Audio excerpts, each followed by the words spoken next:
Hey everyone, welcome to Suburban Stone Age. Today's video is on IBC Totes. IBC stands for Intermediate Bulk Container, and these totes are commonly used for transporting liquids, grains, and powders in a standardized industrial way, so it's like freight. They're also used by individuals for unique projects such as rain barrels or water storage or aquaponics. In fact, today that's what we're going to do, is clean these totes out, and we're going to take them up to Minipoi, which is our 2.5 acre property in the desert, in the Mojave Desert, and they're going to be used for emergency water and for fire suppression. So the task for today is to clean these totes out, and then we're going to load them up and drop them off up at the property. So a couple things about these totes. Depending on what you want to use them for, you can get food grade totes or you can get just regular industrial grade totes that are not food grade. Because I want to possibly water plants and maybe collect rainwater, it was really important for me to get food grade totes.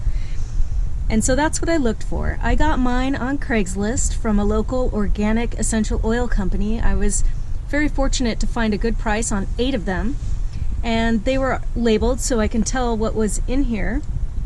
It was winterized sunflower oil, and there's a little bit of oil still left in the bottom, which smells wonderful. So once I get them cleaned out, I'm pretty comfortable with them being used for emergency potable water, but really also just for chemical-free irrigation water.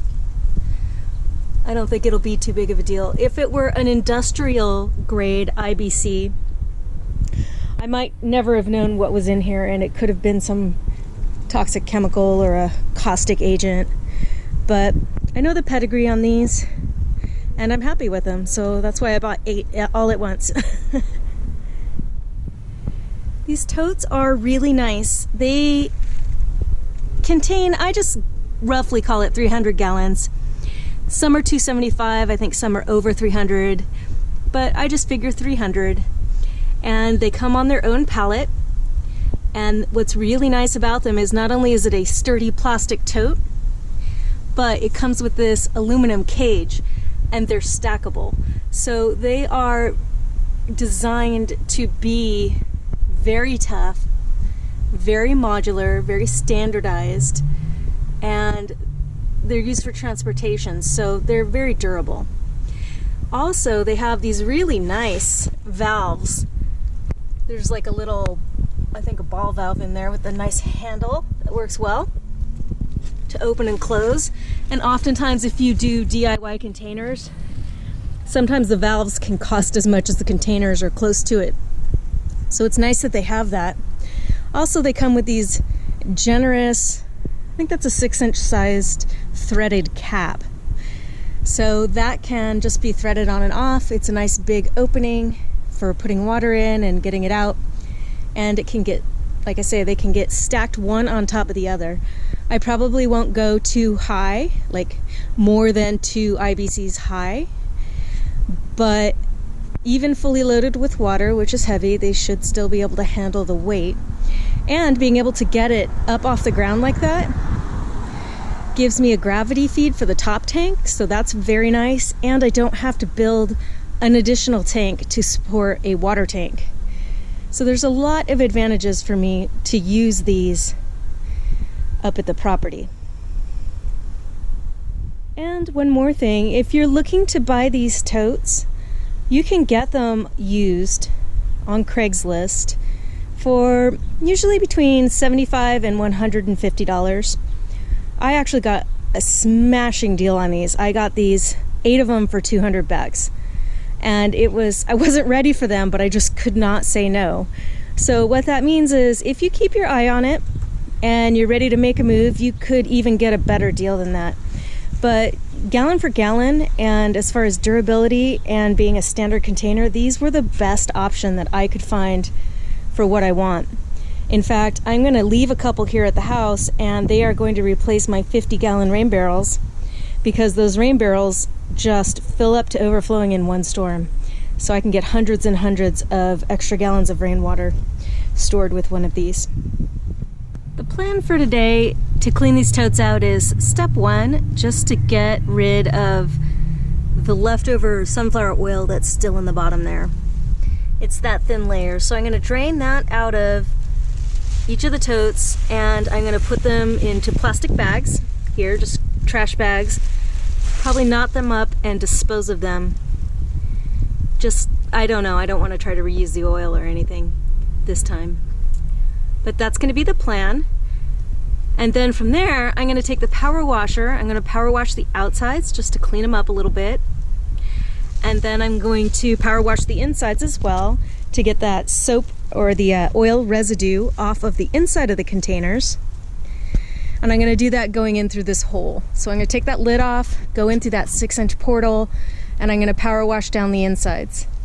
Another key component to how I choose to approach this is the soap I'm going to be using, which is biocompatible soap for our garden. So I'm actually going to not only rinse the containers, but hold on to that rinse water, and then I can let it go right back into my garden and send none of it down to the drain. But you know, if I'm going to use water, I'm going to get as many uses out of it as I can. All right, so I'm going to get draining and cleaning.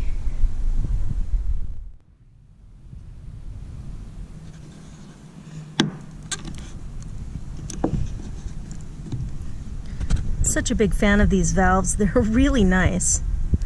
And having good valves is kind of a luxury. So these things are also made to drain pretty well. Sometimes, especially if you're plumbing something on your own and you have to insert a bulkhead, it's a little bit up off the bottom and it's hard to get that last little bit of stuff out. But it looks like these are engineered to drain really easily. And as you can see, that fitting is pretty much flush with the bottom, which I was delighted to see. So I'm going to just let it kind of drain slowly. It's a pretty surprisingly viscous oil. And then we'll check back and we'll see how the progress is going. So far, so good.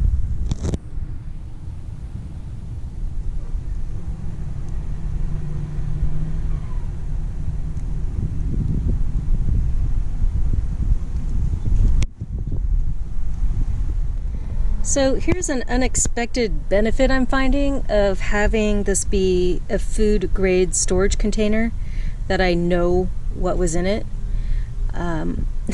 This whole bag of oil, this isn't the first one and it won't be the last that I'm draining out of this thing. And so fortunately it's sunflower oil and that's okay, but can you imagine if it were some kind of toxic substance or something I didn't know what it was? Now it's gotten on my hands, it's spilled onto the concrete. This is a very messy process, and you know, I don't want to be bringing that stuff into my neighborhood and putting water in it and stuff. So it's just, yeah, it got all over me. So I'm just glad that I know.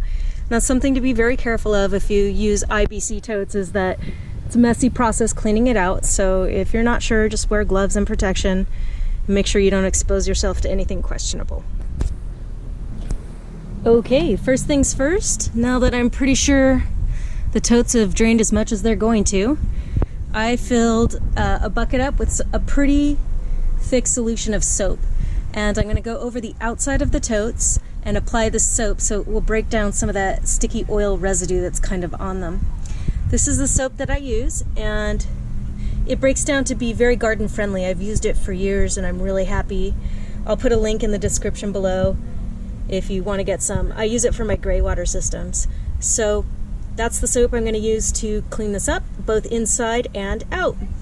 I'm just going to take the sponge, plop it in the water, and then just give it a good old scrub. You know, just kind of get this, not that dirty, but just because it's oil, it's kind of yucky. They are going to go outside, so they don't have to be super clean, but I just want to get off to a nice fresh start.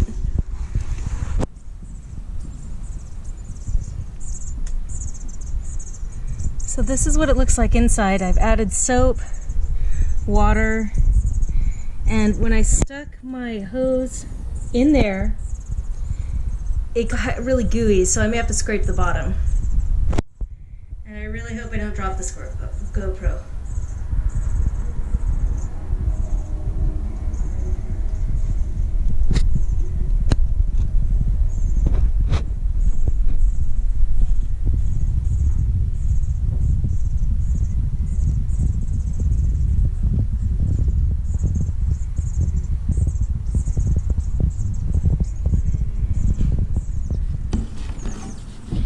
So I'm giving it a good stir inside with this pipe, and there's some still residue stuck in the bottom. That's going to be a little bit of a challenge. See all that, as you can see. So I'm going to go ahead and just drain this and then power wash the inside. So here we are the next morning, and I'm doing final rinsing. You can see in here, letting some of that oil and residue, nice echo, flow to the top, and then I'm skimming it off. And this was the best I can do. No matter how much I rinsed, there's just going to be some residue in here that's just going to have to break down over time. So I'm going to go ahead and drain one more time and clean up and get these totes on the truck. Okie dokie. We have them loaded up on the truck. In this short bed F-150, I can fit 2 totes. They're strapped down with tie downs. They're not going anywhere. What's really nice about these IBC totes is that when they're empty like this, they're very lightweight. They're very easy to move. I can slide them around just fine with one person. I did need help to get them lifted up into the bed, but that was just really for convenience. I could have probably, in an emergency, flipped it or rolled it into the bed myself. So I am going to finish packing up, and we are going to transport them up to Minipoi and get them set up. See you then.